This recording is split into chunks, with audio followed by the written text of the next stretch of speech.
Assalamualaikum warahmatullahi wabarakatuh. Perkenalkan, nama saya Ahmad Muhammad, NIM saya 2514 120124. Di sini saya akan menuntaskan ulangan akhir semester saya dari mata kuliah Filsafat Ekonomi. Saya memilih dari dua tokoh, yaitu David Ricardo dan Ibnu Khaldun, karena keduanya sama-sama tokoh besar dalam ilmu ekonomi, tetapi berasal dari latar belakang dan zaman yang berbeda. David Ricardo mewakili pemikiran ekonomi klasik Barat, sedangkan Ibnu Khaldun mewakili pemikiran ekonomi Islam. Dengan membandingkan keduanya, saya dapat melihat bagaimana konsep ekonomi berkembang dari perspektif yang berbeda, baik dari sisi pasar bebas maupun peran negara dan moral. Di sini pemikiran David Ricardo, yang pertama ada konsep manusia dan ekonomi. Konsep manusia dan ekonomi, manusia memiliki sifat rasional dan usaha memaksimalkan keuntungan dalam aktivitas ekonomi. Yang kedua ada tujuan aktivitas ekonomi, meningkatkan produksi dan kemakmuran melalui efisiensi serta perdagangan bebas. Yang ketiga etika dan keadilan.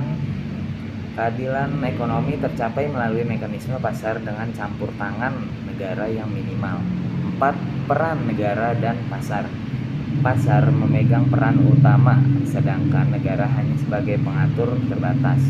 Yang kelima, konsep kesejahteraan.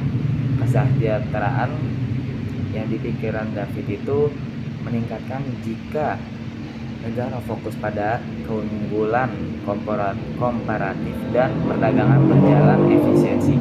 Sedangkan pemikiran dari Ibnu Khaldun itu yang pertama konsep manusia dan ekonomi. Manusia adalah makhluk sosial dan bermoral, sehingga aktivitas ekonomi tidak terlepas dari nilai agama dan etika. Yang kedua, tujuan aktivitas ekonomi mencapai kemakmuran dan keadilan sosial, bukan sekedar keuntungan materi. Yang ketiga, etika dan keadilan. Keadilan negara menjadi kunci stabilitas dan kemajuan ekonomi, sedangkan kezoliman menyebabkan kemunduran. 4.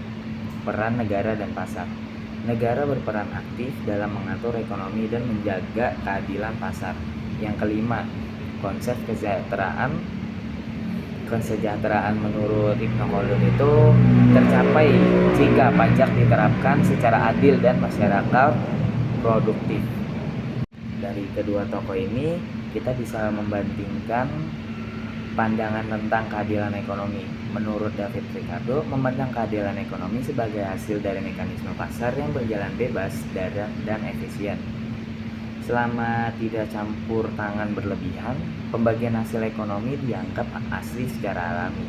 Tetapi sebaliknya, Ibnu Khaldun menekankan bahwa keadilan ekonomi harus dijaga oleh negara. Jika negara bersikap zalim, maka aktivitas ekonomi akan melemah dan kesejahteraan masyarakat menurun. Terus dari peran negara, menurut David Ricardo, peran negara dalam ekonomi sebaiknya minimal. Negara cukup menjaga keamanan dan hukum agar pasar dapat berjalan dengan lancar. Sementara itu, Ibnu Khaldun memandang negara memiliki peran besar dalam mengatur ekonomi, terutama dalam menetapkan pajak yang adil dan menjaga stabilitas sosial. Lanjut ke keterkaitan etika dengan ekonomi. Pemikiran David Ricardo lebih menekankan efisiensi ekonomi dan relatif terpisah dari aspek etika dan moral. Sebaliknya, Ibnu Khaldun menegaskan bahwa etika, moral, dan agama memiliki hubungan erat dengan ekonomi dan sangat mempengaruhi kemajuan atau kemunduran suatu masyarakat. Selanjutnya kita coba pemikiran dari dua tokoh itu ke ketimpangan ekonomi di Indonesia. Bagaimana pandangan kedua tokoh menjelaskan fenomena ini? Menurut David Ricardo, ketimpangan ekonomi dapat memuncul sebagai konsekuensi dari mekanisme pasar, perbedaan kepemilikan modal, tanah, dan produktivitas tenaga kerja menyebabkan distribusi pendapatan yang tidak merata. Selama pasar berjalan bebas, ketimpangan dianggap sebagai hasil alami dari proses ekonomi. Tetapi Ibnu Khaldun memandang ketimpangan ekonomi sebagai akibat dari lemahnya keadilan dan etika dalam penyelenggaraan negara, pajak yang tidak adil, kebijakan yang zalim, dan lemahnya peran negara dapat menyebabkan kekayaan terpusat pada kelompok tertentu. Pendekatan mana yang lebih relevan dalam konteks Indonesia? Pendekatan Ibnu Khaldun lebih relevan karena ketimpangan ekonomi tidak hanya disebabkan oleh mekanisme pasar, tetapi juga oleh kebijakan struktur sosial dan peran negara. Peran aktif pemerintah sangat dibutuhkan untuk menjaga keadilan dan pemerataan. Bagaimana perspektif Islam memberi solusi? Perspektif Islam menekankan keadilan sosial, etika, dan tanggung jawab negara dalam ekonomi. Solusi yang ditawarkan antara lain penerapan kebijakan pajak yang adil, pengelolaan zakat dan wakaf secara optimal, serta kebijakan ekonomi yang berpihak pada masyarakat lemah, guna menciptakan kesejahteraan yang merata.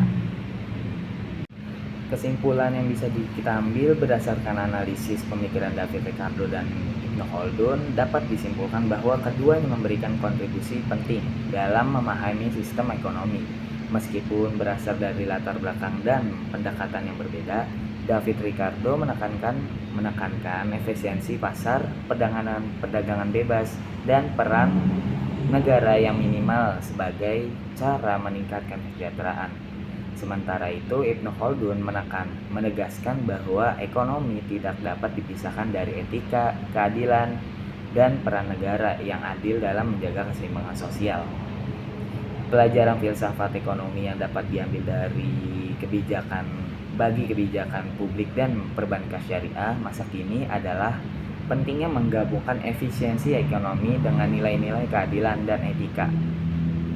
Kebijakan publik tidak cukup hanya berorientasi pada pertumbuhan, tetapi juga harus memastikan pemerataan dan perlindungan kelompok yang lemah. Dalam konteks perbankan syariah, pemikiran Ibnu Khaldun relevan dalam menegaskan bahwa sistem keuangan harus bebas dari unsur ketidakadilan, berlandaskan prinsip keadilan, serta berorientasi pada kesejahteraan masyarakat secara menyeluruh. Mungkin segitu saja yang bisa saya sampaikan. Sekian, terima kasih. Dan ini daftar pustaka yang saya dapat dari buku dan jurnalnya. Sekian dari saya, terima kasih.